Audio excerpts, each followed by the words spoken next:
ये जो फोटो आप देख रहे हो ये है ट्रेनी आईएएस पूजा खेड़कर और इसकी न्यूज हर जगह इस टाइम वायरल हो रही है, फिर चाहे वो इंस्टाग्राम क्यों ना हो या फिर ट्विटर क्यों ना हो। और बात यहाँ खत्म नहीं होती है, इसकी मॉम और डैड की भी न्यूज आजकल बहुत जगह चर्चाओं में आ रही है। लेकिन ये सब क्यों हो रहा है, आइए इसके बारे में जानेंगे इस वीडियो के अंदर शुरुआत से लेके एंड तक। तो इस पूरी न्यूज की शुरुआत होती है 3 जून 2024 से, जब मिस पूजा को पोस्ट दी जाती है पुणे के अंदर असिस्टेंट कलेक्टर की, और जहां पर आते ही अपनी पावर का मिसयूज करना शुरू कर देती है, जो अभी तक बताया गया है न्यूज रिपोर्टिंग के थ्रू या फिर ऑनलाइन न्यूज चैनल्स के थ्रू। पोस्ट मिलते ही इन्होंने ये बोलना शुरू कर दिया कि भैया मुझे सेपरेट ऑफिस चाहिए, मुझे रेजिडेंस अकोमोडेशन चाहिए सेपरेट, एक अपना प्राइवेट व्हीकल चाहिए, उसके पर VIP नंबर होना चाहिए, उस पर लाल और नीली वाली बत्ती भी होनी चाहिए और मेरा पर्सनल स्टाफ भी होना चाहिए। ये सब उन्होंने डिमांड रखनी शुरू कर दी। तो उनको बोला गया कि ट्रेनी IAS को ये सब चीजें नहीं मिलती हैं, लेकिन उन्होंने जबरदस्ती करनी शुरू करी और दबाव डालना शुरू करा अथॉरिटीज के ऊपर। तो ये सबके चलते पुणे के कलेक्टर ने इनकी कंप्लेंट कर दी सेंट्रल एडमिनिस्ट्रेशन डिपार्टमेंट के अंदर, और ये भी कहा कि इनके जो फादर हैं वो थोड़ा सा और दबाव डाल रहे हैं हमें इनकी मांगे पूरी करने के लिए। अब थोड़ा सा पीछे जाते हैं तो मैं आपको बताऊं, इन्होंने ब्लाइंडनेस और मेंटल इलनेस का डिसेबिलिटी वाला कैटेगरी के अंदर चेक करा था कि मुझे ये सब प्रॉब्लम है। तो भाई क्रॉस चेक भी होगा क्योंकि गवर्नमेंट का एग्जाम है, गवर्नमेंट की पोस्ट है। जब इनको चेकिंग करने के लिए एम्स के अंदर सन 2022 में बुलाया गया क्रॉस चेक के लिए, तो इन्होंने इस टाइम ये बहाना मार दिया कि मुझे कोरोना हो रखा है, मैं इस टाइम नहीं आ सकती। अब वो बहाना था या सच था वो तो ये जाने या फिर वो लोग जाने। फिर 4 बार इनका जो एग्जाम था क्रॉस चेक वाला वो पोस्टपोन्ड हुआ, और फिर कहीं जाकर बाद में अगस्त के अंदर इन्होंने वापस मतलब कि वो एग्जाम लिया। उसके बाद फिर इनका एक और एग्जाम होना था, वो था MRI, क्योंकि उनको ये चेक करना था कि आखिर इनकी ब्लाइंडनेस जो है वो कहाँ से शुरू हो रही है। तो इन्होंने मना कर दिया कि मैं वो नहीं ले सकती क्योंकि मैं थोड़ी सी क्लॉस्ट्रोफोबिक हूँ, यानी कि मुझे छोटी जगहों से दिक्कत होती है। वो MRI की जो मशीन होती है उसमें आपको पूरा जाना पड़ता है चेकिंग करने के लिए, वहां पे मैं नहीं जा सकती। तो फिर जो मतलब अथॉरिटीज थी उन्होंने बोला कि हम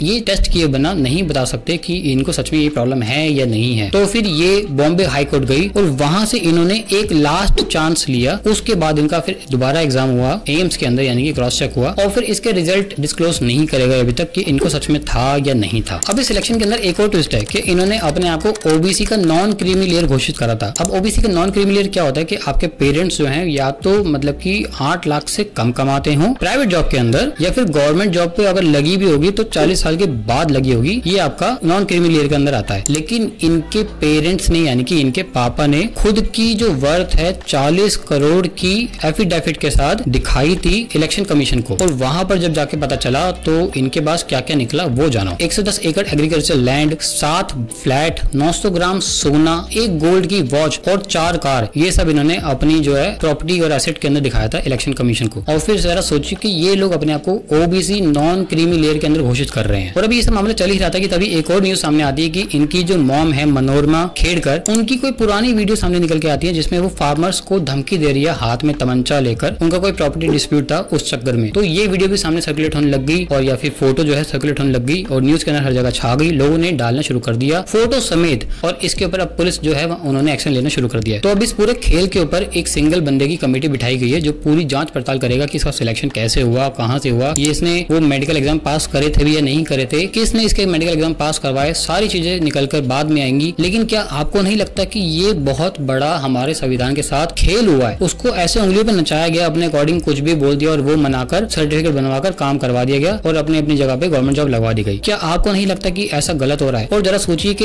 ऐसे कितने ही लोग हमारे देश के अंदर गवर्नमेंट जॉब के अंदर लगे होंगे और जो अपने ही बारे में सोचते हैं जनता का भला क्या ही करेंगे। आप लोगों के अकॉर्डिंग ऐसे लोगों को क्या सजा मिलनी चाहिए और क्या क्या चेंजेस लाने चाहिए हमारे गवर्नमेंट के अंदर? अब ऐसी न्यूज देखने के बाद एक आम इंसान का ना विश्वास हट जाता है संविधान के ऊपर से, लॉ के ऊपर से। सारे रूल्स तो गरीब और मिडिल क्लास लोगों के लिए ही हैं। ये बड़े लोग तो अपने आप आते हैं, रूल्स चेंज करते हैं, तोड़ते हैं, मरोड़ते हैं, उसका अपने अकॉर्डिंग यूज करते हैं और चले जाते हैं। बेवकूफ कौन बनता है? जनता बनती है वहां। अब जरा सोचिए कि अगर ऐसे लोग IAS बन रहे हैं तो वो जनता का क्या फायदा करेंगे? क्या आप लोगों को लगता है कि ऐसे इंसान किसी का कुछ फायदा कर सकते हैं सिवाय अपना? क्या आप लोगों को लगता है कि रिजर्वेशन आज भी सही है इस देश के अंदर? अगर हाँ तो क्यों, और अगर ना तो क्यों? लेकिन इस वीडियो को जरूर शेयर करिएगा और हो सके तो फॉलो जरूर करके जाइएगा ताकि मैं ऐसी और वीडियोस बनाता रहूं, आप सबकी आंखें खोलता रहूं।